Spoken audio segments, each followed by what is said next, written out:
இன்னைக்கு நாம வீடியோவில் என்னுடைய ஃபாலோவருடைய கேள்விக்கான பதிலை தான் பார்க்க போகிறோம். கேள்வி என்னன்னா, கணவன் மனைவியா வாழ்ந்துட்டு வர்றாங்க.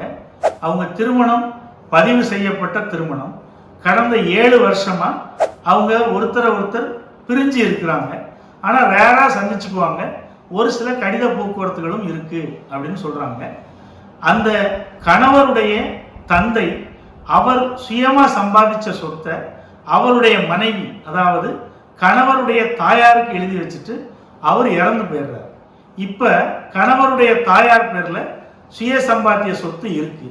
இந்த சொத்துல கணவரை விட்டு பிரிந்து வாழக்கூடிய மனைவி அவங்களுக்கு உரிமை இருக்கா அப்படிங்கிறது தான் கேள்வி. அப்ப இதை நீதிமன்றம் எப்படி பார்க்கும் அப்படிங்கிறது தான் நம்ம பார்க்க போறோம். திருமணத்தை பொறுத்தளவுக்கு வேலிடான மேரேஜ், ஏன்னா அதை ரெஜிஸ்டர் பண்ணியிருக்காங்க. ஆனால் பிரிஞ்சு வாழ்றாங்களா இல்லை சேர்ந்து வாழ்றாங்களா அப்படிங்கிறத நீதிமன்றம் எப்படி எடுத்துக்கும் அப்படின்னா, இது அவங்க சேர்ந்து வாழ்றதா தான் எடுத்துக்கும். ஏன்னா இவங்களுக்குள்ள கடித போக்குவரத்து இருக்கு, எப்பயாவது ரேராக சந்திச்சுக்குவாங்க, ஒரு சில தொலைபேசி உரையாடல்களும் இருக்கு.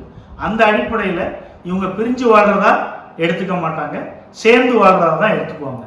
அவங்க சேர்ந்து வாழ்ந்தாலும் சரி பிரிந்து வாழ்ந்தாலும் சரி, கணவருடைய தாயார் பேர்ல இருக்கக்கூடிய சுய சம்பாத்திய சொத்துல இவங்களுக்கு உரிமை இருக்கா இல்லையாங்கிற அடுத்த கேள்விக்கு போயிடலாம். அந்த கேள்வியை பொறுத்தளவுல அதற்கான பதில் என்ன அப்படின்னா, அவங்களுக்கு அதுல உரிமை கிடையாது. ஏன்னா முதல் காரணம், இது அவங்களுடைய சுய சம்பாத்திய சொத்தா அவங்க கணவர்கிட்ட இருந்து அவங்க மனைவிக்கு, அதாவது கணவருடைய தாயாருக்கு வருது. அதுவும் சுய சம்பாத்திய சொத்தாக தான் கருதப்படும். எப்போ இவங்களுக்கு உரிமை வரும் அப்படின்னு பார்த்தோம்னா, ஒருவேளை அவங்க தாயாரும் இதில் எதுவும் எழுதி வைக்காம இறந்து போய், அதை தொடர்ந்து இந்த அம்மாவுடைய கணவரும் ஒரு கட்டத்தில் இறந்து போயிடுறாங்க அப்படின்னா வாரிசுங்கிற அடிப்படையில் இந்த அம்மாவுக்கு கிடைக்கும். அதன் இல்லாமல் இவங்களுக்கு சொத்துல உரிமை கிடையாது. அவங்க பிரிஞ்சு வாழ்ந்தாலும் சரி சேர்ந்து வாழ்ந்தாலும் சரி அவங்க சொத்துல உரிமைலாம் கேட்க முடியாது.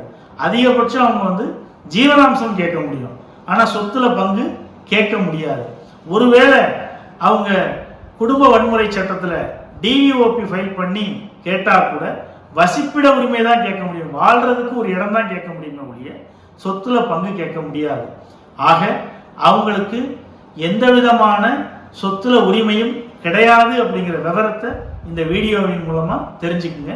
இந்த வீடியோ பிடிச்சிருந்தா லைக் பண்ணுங்க, உங்களுக்கு சந்தேகங்கள் இருந்தால் கமெண்ட் பாக்ஸில் கேளுங்க, ரொம்ப பிடிச்சிருந்தா ஷேர் பண்ணுங்க.